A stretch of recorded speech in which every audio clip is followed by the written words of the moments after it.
Have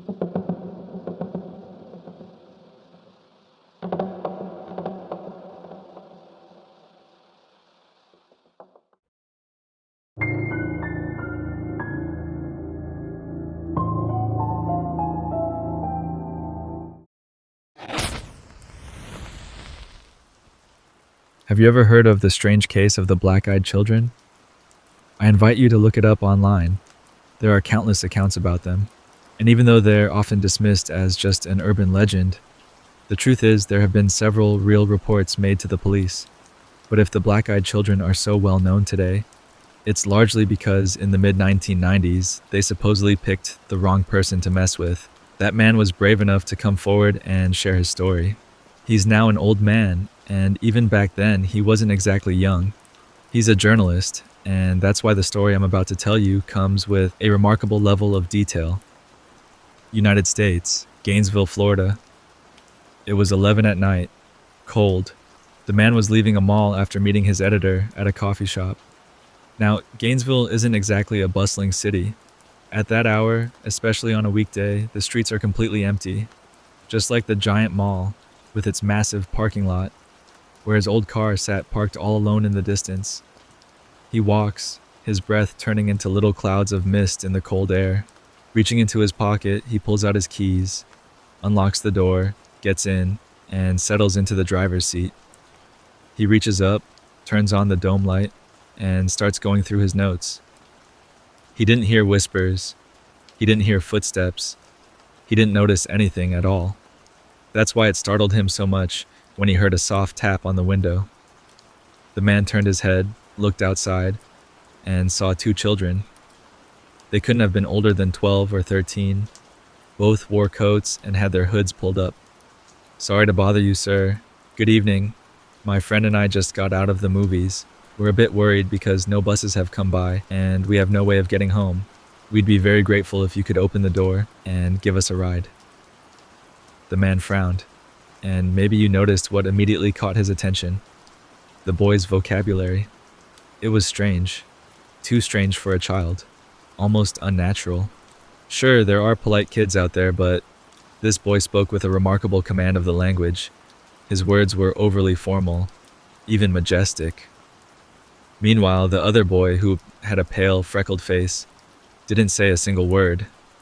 In fact, he kept glancing around nervously, eyes scanning the empty parking lot again and again, as if he didn't want anyone else to show up, as if he was making sure no one was watching, as if the two of them were about to do something they weren't supposed to. That first impression was enough to make the man hesitate. He couldn't bring himself to reach for the door lock. He just sat there, frozen.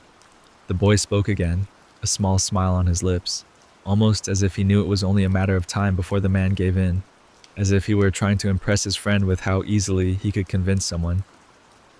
"Sir, please, I don't want Mom and Dad to punish me. It's late. We were just at the movies. I beg you, please let us into the car." The journalist's thoughts began racing. What can I say to get out of this? Something didn't sit right. So he said, cautiously, not wanting to sound too harsh, "You can wait outside for the bus. I know it hasn't come yet, but it will. And besides, I'm in a bit of a hurry." The boy's expression shifted, just for a moment, into something almost annoyed. But then he slipped right back into his sweet tone. "Sir, please. I don't want to get home at midnight. It's so late. We're scared to be out here. Please, open the door for us." It wasn't just, "Give us a ride home" anymore. He repeated it. "Open the door." Twice now. That's when the journalist really started to panic. He wasn't sure if he was about to make a complete fool of himself, but he wasn't willing to take the risk. He felt silly for wanting to say he didn't talk to strangers. After all, he was a grown man, and they were just two kids.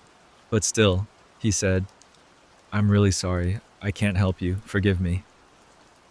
And that's when his hands began to tremble. He says they trembled because he'd almost given in, because he realized the boy had some kind of power. He was that persuasive. He was still hesitating. The more he refused, the more anxious he became. And outside, the boy grew more and more visibly frustrated. But the worst part was that the other kid kept scanning the area, like he was on lookout duty, making sure no one else came. "Sir, please," the boy said once more, still overly polite. "Don't refuse to help children, I'm begging you. Let us into the car." Maybe it was the fact that the boy kept speaking so kindly, even though he was clearly suppressing anger. Then he noticed not just the irritation in the boy's voice, but surprise, as if he couldn't believe his trick wasn't working, as if he genuinely thought no one could resist him, and the journalist saw that. And the more details he noticed, the more it felt like the kid's plan was falling apart.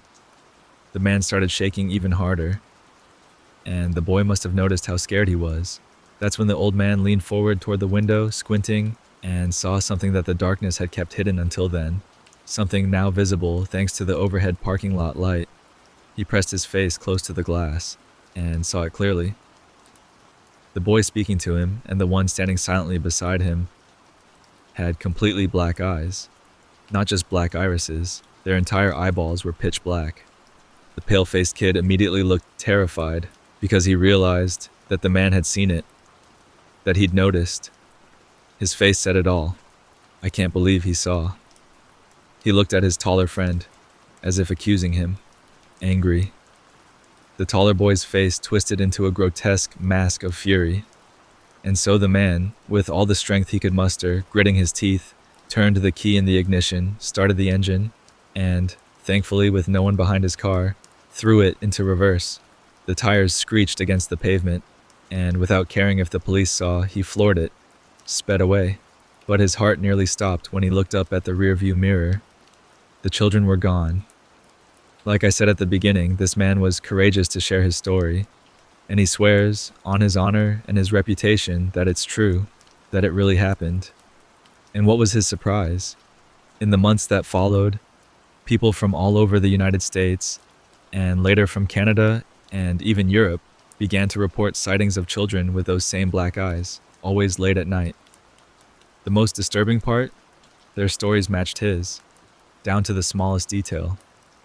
Almost all reports involve kids trying to get into strangers' homes. So now the question remains. These people noticed something was wrong, but what about the ones who didn't?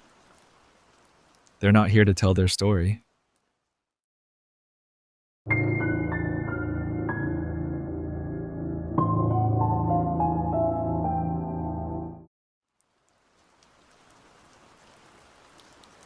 A hunter found himself deep within a vast, dense forest. Even if someone had climbed to the top of the tallest pine tree, they wouldn't have seen the end of that green, thick, and damp expanse stretching endlessly beneath a dark gray sky. The man, perhaps not the brightest, got lost. Plain and simple, his sense of direction failed him. Before he even realized it, he was too far in, surrounded by identical trees, unable to recognize a single landmark. His only companion was his massive shotgun. At first, he wasn't worried, but the landscape, which gradually became more suffocating, began to unsettle him. Visibility was poor. Beyond 30 meters, everything blurred into a haze. Just trees, just undergrowth, just green. He was confident at first, but once he understood he was truly lost, fear began to rise in his chest. The hours dragged on, and the fear grew stronger, until it nearly turned into panic. And the worst part was that, since this happened many, many years ago, being caught in the dark in a forest like this was truly dangerous. The cold was biting. Every breath he exhaled turned into a puff of white vapor. His hands trembled, and even though he wore a coat, he knew it wouldn't keep him alive for long. He decided to walk in a straight line, choosing a single direction, but it made no difference. He was still lost, maybe even more than before. He knew fear wasn't helping, but it was impossible to shake off. He tried to look for signs, for patterns, for any kind of mark, but there was nothing, just trees, all the same. Finally, as night began to fall, he saw something between two tree trunks. Pushing through the dense foliage, he spotted it, a clearing. And at the center of it, resting among dead leaves and damp ground, stood a small cabin. He approached, circled the structure, and knocked on the door. No one answered. Then he made a desperate choice, one of survival. He would go in. He would invite himself to stay the night. And if the owner showed up, he'd explain, apologize, and maybe, if he was lucky, get some help in the morning. He pushed the door. It creaked open. He had expected to break a window, but that wasn't necessary. He took off his coat, then his boots. Left in his socks and hunting clothes, he stepped inside. There was no electricity, no lights, just the faint silver glow of the moon slipping through the windows. He climbed into the bed and curled up beneath the sheets, ready to rest. But then, thanks to that pale moonlight filtering in, he noticed something unsettling. Portraits. Dozens of them. Too many. At first, he didn't think much of it, but little by little, they began to seem strange. In each one, the faces were pressed together, clustered unnaturally close. Twisted expressions. Some hateful, others simply wicked. They were portraits of people staring at him in grotesque ways, with an eerie, almost threatening intensity. The hunter did his best to stay calm. He turned his back to them, pulled the blanket over himself, tried to stop thinking about it, hugged the pillow, and drifted off to sleep. What happened to him, we do not know. We don't know if he ever made it out of the forest. But what we do know is this. The next morning, when the light of dawn filled the room, he realized something. There were no portraits on the walls. What there had been were windows.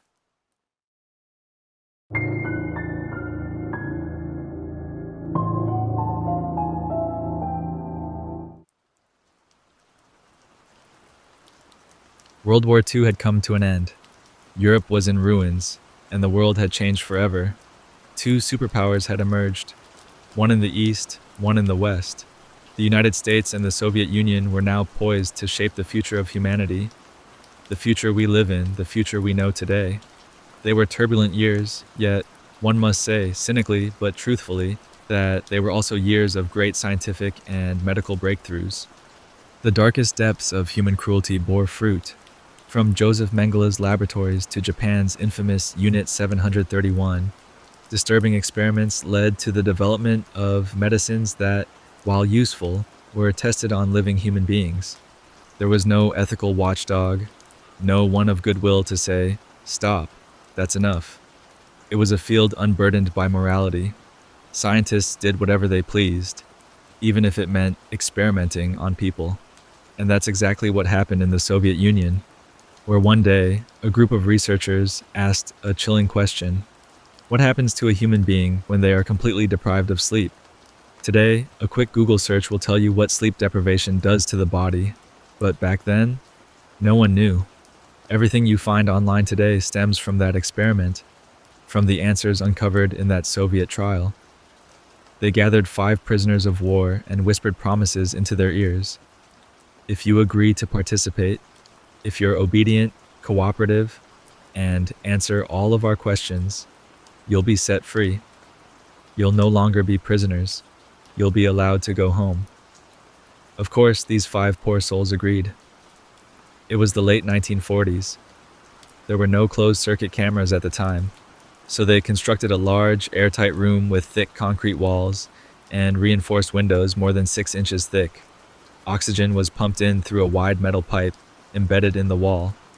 This was how the prisoners were able to breathe. But oxygen wasn't the only thing in that room. A second pipe released a gas, one that kept the mind alert and chemically blocked the body's ability to rest. It triggered the same response as an energy drink, but far more intense and relentless. To make things worse, every drink given to the prisoners was laced with stimulants in heavy doses, deliberately designed to keep them awake. There was also an inhumanly loud sound system in place, ready to blast unbearable noise or blaring music anytime someone began to drift towards sleep. The entire setup had been designed with clinical precision. Cold, calculated, there was no way to rest. They were left alone in that chamber. Food was scarce. Know why? Because hunger keeps people awake. It fuels anxiety. They were allowed to drink, but had to relieve themselves in a toilet placed in the corner of the same room. There were no beds, just a pile of books for them to read, to pass the time. hour after hour, day after day. By the end of the third day, the prisoners, these test subjects, began to experience hallucinations. 74 hours without sleep, eyes wide open, no rest. They started seeing things, visions, strange phenomena, or so they claimed, whenever the scientists picked up the microphone and asked for updates. The doctors listened intently, scribbling everything down with a horrible, grotesque sense of curiosity. They had long since abandoned any trace of human ethics. By the sixth day, the experiment approached its first week, and the hallucinations had grown much worse. Now the subjects were acting erratically, pacing like caged animals, spinning in place. One of them spent over 8 hours sitting in a corner, staring at the wall and rocking back and forth. Others curled up on the floor, hugging their knees, also rocking. Another just kept walking until he spent an entire night frozen, staring into the camera, into the void, into nothingness, up at the ceiling with a gaze utterly lost in madness. Then came the strange sounds, whispers, scraping, unnatural silence. By day 8, things had turned grim. The prisoners were deteriorating fast. They no longer cooperated. They no longer cared. It became obvious they had been lied to. No one was going to let them go. The experiment would continue to the bitter end. Then, on the morning of the 10th day, something unexpected happened. They rebelled, in a disturbingly clever way. Despite their madness, they still had the ability to think clearly. They tore pages from the books they'd been given and used their own feces as adhesive, plastering the paper against the glass to block the scientists' view of the chamber. The scientists, desperate to keep watching, were forced to listen instead, and what they heard was chilling. That paradoxical silence, the kind of silence you hear at night lying in bed, the hum of nothingness, the murmur of the abyss. Hours passed in that silence. Occasionally, they heard movement, someone shifting on the floor. Then, one of the scientists spoke into the intercom. "We're going to open the door. Please cooperate. If you do, one of you will be released." Flanked by 2 soldiers, he stepped toward the chamber and opened it. That's when things turned truly horrific. This is where logic breaks down, where everything that followed defies reason. The prisoners heard them. One of them bolted upright, first crawling like an animal, on hands and knees, bones clicking against the floor. Then, like a spider, he lunged at one of the soldiers. The soldier was well protected, but no one expected that. Even through the armor, the prisoner's protruding, malnourished teeth would sink into his neck, ripping into his jugular and tearing off a bloody strip of flesh like it was skin from a fruit. How could he still have that much energy after going so many days without sleep? It was impossible. But that soldier became the victim of something primal, uncontrolled, pure, absolute, blind rage, a fury beyond reason. Because after biting into his jugular, the patient bit him again, shoving half his face into the bloody flesh, into an improvised cavity carved with hollow teeth. He widened the hole, ripping off strips of skin, chunks of jugular, and pieces of vocal cord. The doctor, splattered with blood, screamed in panic as the other soldiers opened fire. First, they tried to pull the attacker off their comrade, but they couldn't. He was latched on, too close. There was no choice. They had to shoot. They had to fire even knowing the bullets would also hit their fellow soldier. The man was already being torn apart so horribly that it was more merciful to put him down. They removed both bodies. The 4 remaining patients stood quietly, pressed against the wall, staring. Cold. Unblinking. And do you want to know the most disturbing part? The man who attacked the soldier wasn't the only one who was angry. The others were too. But they hadn't gone that far, yet. They weren't angry about being lied to, promised freedom, only to be condemned to die in that chamber. The real reason? They were angry because someone had opened the door and let the gas out. They wanted to be left alone. They didn't want the experiment to end. They were afraid to fall asleep for some unknown reason. The door was closed again. Then came a conversation. One of the patients was chosen by the others to speak on their behalf. A scientist asked, "What happened? Why did you do that?" And the patient, with a broken, weak, but steady voice, simply said, "Don't turn off the gas. We want to stay awake." 20 days passed. 20 days in which, of course, the soldiers who had entered with the scientist that day never cleaned the room. The pages were still stuck to the glass. The doctors couldn't see what was happening inside. They hadn't had visual contact in days. Water was still being supplied, but not food. And yet, they knew the patients were still alive. "Are you asleep? Are you asleep? Answer us!" No response. Eventually, they mustered the courage to open the chamber again, to see what had become of the patients. This time, there were more soldiers. They were tense, terrified, and they would live to regret opening that door a second time. Because this time, it was worse. Not because anyone attacked them, but because of what they saw. The patients were lying side by side on the floor quietly, and they had begun tearing into their own flesh with their teeth in neat strips. Feeding.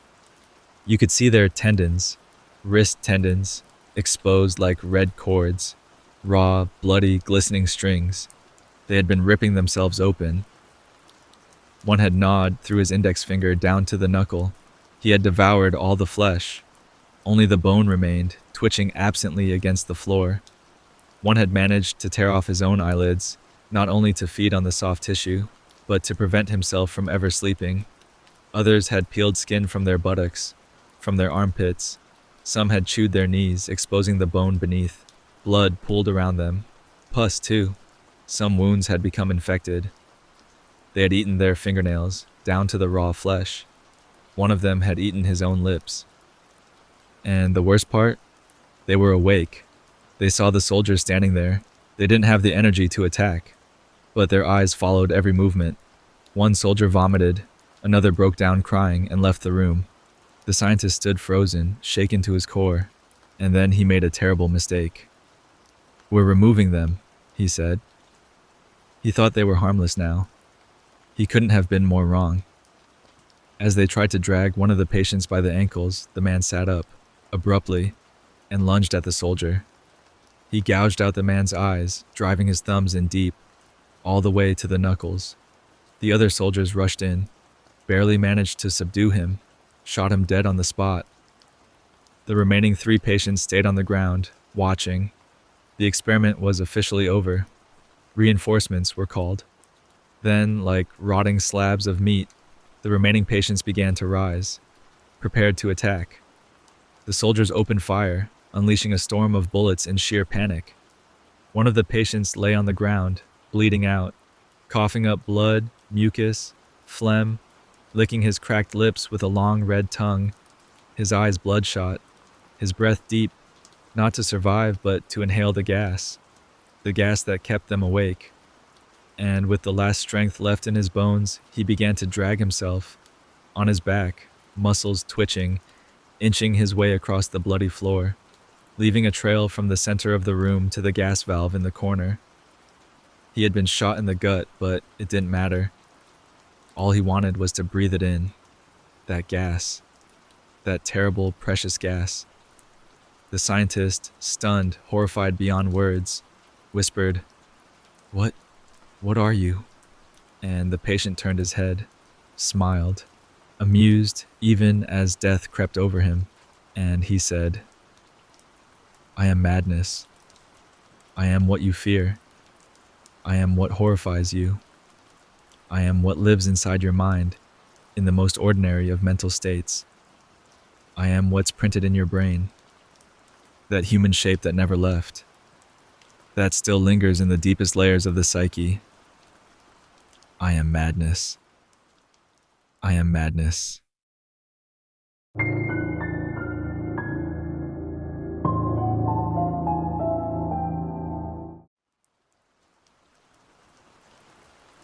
The deep web is, without a doubt, one of the darkest corners of the entire internet. I think many would agree with that statement, and probably just as many would agree on something else. Some things aren't meant to be found. Lost media that maybe, just maybe, someone once stumbled upon, but that perhaps should remain just that, lost. The story you're about to hear begins like this. It all started on a 4chan thread where a user posted a simple question: what's the most disturbing thing you've ever found on the deep web? It was a straightforward question, but it quickly gave way to hundreds of replies, each more grotesque, unsettling, and revolting than the last. But there was one reply that stood out from the rest. Not because it was the most gruesome, but because it was different, stranger. It told the story of a lost piece of media, something no one had ever heard of before. A lost anime hidden deep within the deep web, or rather, a short animated film. The person who shared the story claimed to have watched it many years ago, but what was truly remarkable, what made it feel real, was the level of detail in their description, as if they'd been carrying the memory with them for years and had finally found a place to let it out. Their post read as follows: it was a strange anime. The footage looked like it was from the 1980s.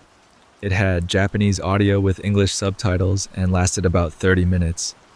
There were no credits. It felt like it had been ripped straight from an old VHS tape. As for the title, I honestly don't remember much. I think it was something like Go for a Punch. It started with a screen full of static. No logos, no music, no opening credits.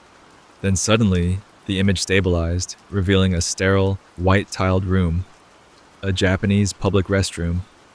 At first, everything seemed normal, until I noticed something strange. There were no windows, no exit door, just a single flickering bulb hanging from the ceiling. The stalls were broken. The sinks looked like they hadn't worked in years, and there was a huge, cracked mirror along one wall. Then the scene shifted. 7 teenage girls were shown waking up in that place. Some were in their underwear, others completely naked. There was no music, just ambient sound, and no explanation for how they got there. For the first few minutes, they spoke with an eerily calm tone, discussing whether there was any way out, until one girl, sitting on the floor curled up against a wall, whispered that there was no exit, that they would starve to death. Her words shattered everything. Most of them broke down in tears. Others panicked, screaming for help. Only one remained silent, a girl with long white hair. She didn't cry, didn't scream. Her expression was empty, as if none of it mattered to her. From that point on, the animation used slow fade-outs to black, with white text marking the passage of days. The girls grew weaker. One developed a fever. Another tried to drink from the sink, but the faucet only spat out a thick, filthy black liquid. Starvation was no longer the greatest threat. Dehydration would kill them first. Everything played out in total silence.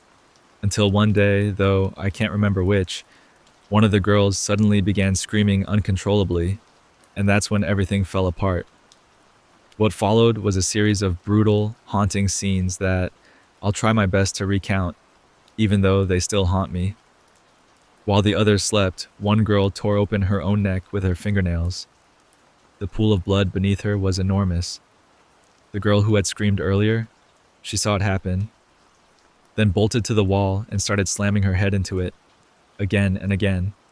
You could hear her skull fracturing, until finally her body dropped, limp, motionless. From then on, each fade to black showed another day, and another girl gone. One slit her abdomen open with a shard of broken tile. Another shattered the mirror and used a piece of glass to cut her wrists. Another hung herself with her underwear. In the end, only 2 remained. The floor, once white, was now stained a deep red. The lifeless bodies of 5 girls lay scattered across it. The white-haired girl woke up to see the other trying to drown herself in the sink. But she couldn't. She didn't have the strength. She trembled, unable to go through with it. She needed someone to help her die. So the white-haired girl approached, took her by the neck, and forced her underwater. The other girl struggled, twitched, convulsed, until, finally, her body went still. And that's when something changed in the white-haired girl. For the first time, her expression shifted. Now she looked devastated. She knelt down and stared straight at the camera, breaking the fourth wall, her face soaked in tears. And finally, I heard her speak. She opened her mouth and said a single word. Why? The screen went black. I cried that night. I fell asleep in tears. I couldn't understand how anyone could draw something like that with such haunting detail. It was horrifying. To this day, no one has ever recovered the original file. No one has been able to confirm whether Go for a Punch ever truly existed. Who knows? Maybe this lost piece of media, one of countless others buried in the internet's darkest corners, is still out there, just waiting to be found.